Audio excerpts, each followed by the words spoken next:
Sejam todos muito bem-vindos a mais um vídeo aqui no Mundo Otaku. Meu nome é Wellerson, tudo certo com vocês? E hoje eu estou aqui para trazer as primeiras impressões deste mangazinho aqui, ó, Real, o mangá de Takehiko Inoue, que pra você que não conhece, é o mesmo autor de Vagabond aqui, ó, Vagabond, e também de Slamdunk, que são dois mangás excepcionais, dois mangás maravilhosos que eu recomendo muito que vocês leiam, porque são muito bons. E agora eu li Real, né, pra fazer a tríplice, né, fazer essa trindade aí sagrada do Inoue, que é um mangá muito bom também, é sobre basquete, é basquete só que de cadeira de rodas. Então é bem legal, eu achei bastante inclusivo, então é uma proposta diferente, dá pra entender lá por Slamdunk que o Takehiko Inoue gosta bastante desse esporte. E aqui em Real, mais uma vez, ele traz à tona esse gênero, ele traz esse esporte novamente, só que com uma modalidade um pouco diferente, né?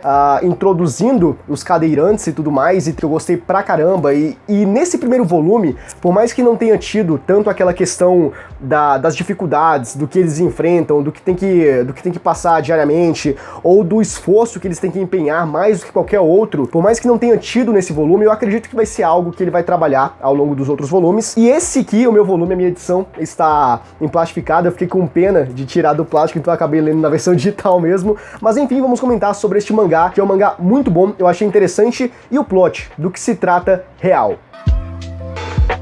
Nós acompanhamos o Nomiya, que ele é o nosso grande protagonista. A gente meio que vai dividir tela entre o Nomiya e o Kiyoharu, mas daqui a pouco a gente chega lá. Primeiro a gente fala sobre o Nomiya, que o Nomiya é esse cara aqui, ó. Ele não é uma pessoa deficiente, ele não é cadeirante, então ele joga o basquete normalmente. Porém, ele vai ser uma ponte pra gente conhecer o Kiyoharu, que ele sim é cadeirante, e ali ele vai jogar esse basquete diferenciado, né, vamos dizer assim. Mas o primeiro ponto que nós temos aqui é que ele é um delinquente, e a gente já lembra, a gente já faz a alusão, né, já remete diretamente ao Sakuragi, que é o protagonista de Slamdunk. O Takehiko Inoue parece gostar desse tipo, né, de personalidade. Enfim, a gente conhece o primeiro momento que nós somos apresentados a ele, nós vemos ali que ele tá passando por uma transição, né, um pouco complicada, porque ele está largando a escola e, consequentemente, ele também está largando o basquete por conta de um acidente de moto, né, que ele estava envolvido, e aparentemente ele acabou deixando uma pessoa paraplégica por conta disso. Foi uma garota, ele se sente muito culpado por conta disso. E se eu não me engano, algumas pessoas ali na escola também comentam bastante acerca desse incidente,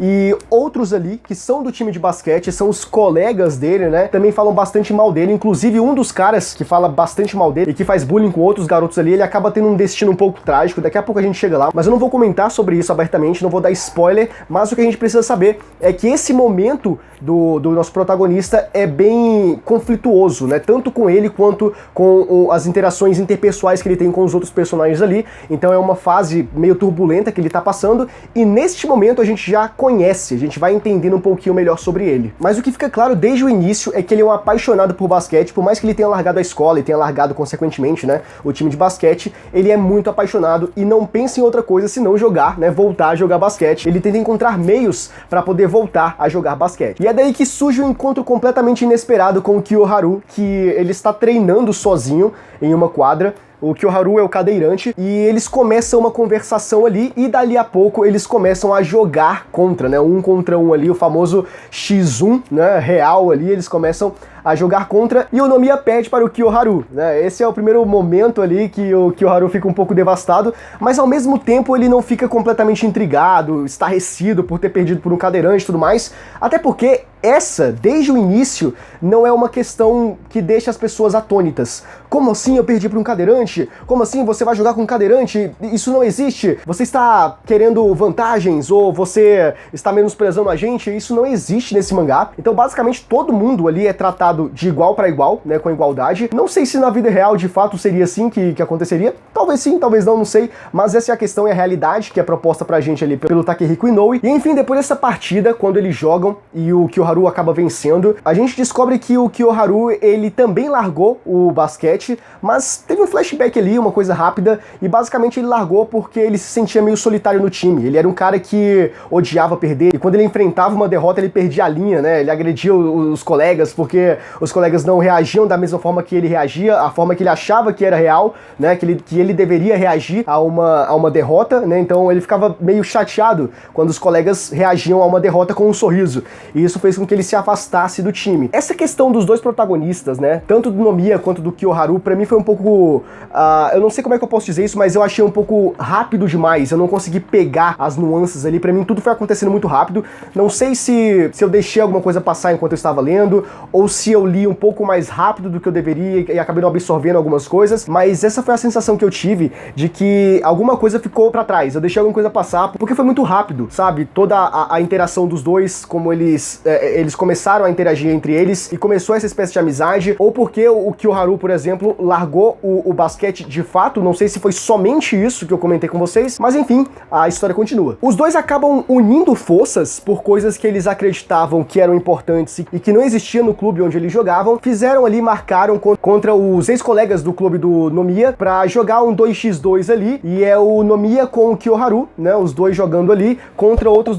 moleques lá do antigo colégio do Nomiya. E eles acabam vencendo, e é interessante isso porque acontece algo muito sério com um dos ex-colegas do Nomiya, que é uma parada bem sinistra mesmo ali na história. Eu não quero dar spoiler pra você, caso você não tenha lido, então vá ler, porque é muito interessante isso que acontece. É muito triste, mas ao mesmo tempo também muito doloroso. Enfim, depois de tudo isso, depois dessa história, depois eles juntarem forças ali, jogarem contra os ex-amigos, ex-colegas de clube, enfim, eles começam a passar a jogar rachões, né, que são jogos normais, só que na rua apostando dinheiro. Então eles encontram ali uma alternativa pra ganhar dinheiro, né, porque cada um tem seus objetivos. Enquanto o Kiyoharu, ele pensa em ganhar dinheiro pra ajudar, eu acho que é a irmã a pagar as parcelas do carro, né, pra locomover ele e tudo mais, essa questão de deslocamento, o Nomiya pensa em ajudar ou estar perto da garota que ele acabou levando junto com ele naquele acidente, né? Então, ambos têm propósitos ali, têm os seus propósitos pessoais, e eles fazem coisas que podem servir para alcançar o propósito de cada um. E uma coisa legal é que nessas partidas que eles jogam nas ruas, tem uma certa crítica, né? A deficiência do personagem, do Kiyoharu, eu achei bem legal. Mais uma vez, é aquela questão de você não colocar limitações para as pessoas. Aqui dentro do mangá, a gente não enfrenta esse tipo de realidade, onde ele é discriminado, ele sofre algum tipo de represália por conta da situação dele, do estado dele. Mas a gente tem essa interação entre os personagens de mostrando que ele é um igual, sabe? Que ele é uma pessoa que tem ali, de alguma maneira, uma certa vantagem, porque o Nomiya enxerga a situação do Kiyoharu como uma vantagem, que é uma coisa que até espanta a gente, quanto o Kiyoharu também. Ele fica espantado com essa interpretação, com essa ótica que ele tem acerca da situação do estado do Kiyoharu. É bem interessante isso. E, enfim, são algumas críticas que são passadas ali. Inicialmente, nesse primeiro volume, nós vamos vendo que elas são sutis, mas eu acredito que com o passar dos volumes, com o passar da história, o avançar do plot, elas vão sendo um pouco mais incisivas, pelo menos é o que eu acredito. Eis então que em uma dessas partidas, em um desses rachões aí, o Kiyoharu acaba encontrando com um adversário à altura, vamos dizer assim, que ele também é cadeirante, e eles vão jogar, e acaba que o Kiyoharu perde esse jogo, e ele fica numa insatisfação absolutamente devastador. Ele se sente muito mal com toda aquela situação, e é legal, cara, porque a gente tem um contraste aqui. Nunca podemos falar com total propriedade uma coisa que a gente não entende, né? Isso é fato, mas a gente tem uma noção, pode ter uma vaga noção do que pode estar acontecendo, né? A partir de percepção, né? Aquela coisa empírica e tudo mais. E é interessante o contraste que o Takehiko Inoue dá pro Kiyoharu, que é a questão de ele é um cadeirante que joga com pessoas normais, e se ele perde, ele não se sente mal, sabe? Porque talvez ele tenha aceitado a situação, mas ele vai enfrentar alguém de igual ali, que também é cadeirante, ele perde e ele fica completamente devastado, entende? Mas talvez seja uma questão de fato de aceitação, porque ele entende que ele estando nessa situação, ele enfrentando pessoas que são normais, teoricamente dizendo aqui, e ele não vencer, ok, porque não tem como bater de frente, mas ele cria uma certa resistência, uma resiliência e uma disciplina pra bater de frente com esses caras. E daí quando ele perde com alguém que também tá na mesma situação que ele não consegue consegue se conformar, ele não consegue aceitar a situação, porque, poxa, né, se ele consegue vencer pessoas que são normais, né, por que ele não iria conseguir vencer alguém que é como ele? Então é uma crítica, mais uma crítica interessante, é um contraste bem legal que o Inoue traz aqui neste momento, e é quase a reta final do mangá. Depois que o Kyoharu ele perde essa batalha, ele começa a ruminar ali pensamentos, e ele faz uma recordação, uma retrospectiva, e ele pensa com ele mesmo, e ele lembra que ele não está mais sozinho, e ele pensa ali no Nomiya, né, que agora faz esse trajeto com ele, está presente, de certa forma ajudou ele de alguma maneira, e agora ele entende que ele pode voltar pro antigo clube dele, porque agora ele tem um objetivo, que é vencer o cara que derrotou ele. Então, né, pode ser aquela questão de orgulho? Pode ser que seja, mas se tratando de um mangá de esporte,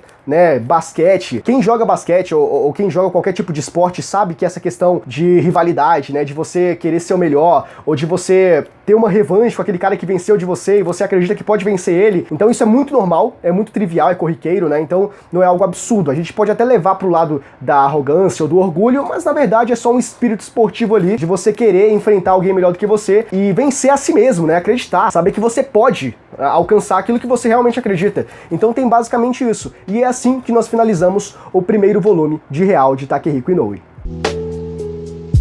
Bom, e se você chegou até aqui é porque é bem provável que tu tenha gostado, na verdade, então eu peço que tu deixe teu like nesse vídeo, porque é muito importante, ajuda no engajamento e me motiva a continuar gravando esses vídeos aqui pra vocês, beleza? E se tu não for inscrito no canal, se inscreva, ative o sininho das notificações pra tu não perder nenhum vídeo futuro que a gente enviar, e deixa aqui nos comentários o que você achou deste mangá, ok? Eu conto muito com o vosso apoio, a gente se vê no próximo vídeo, abraço!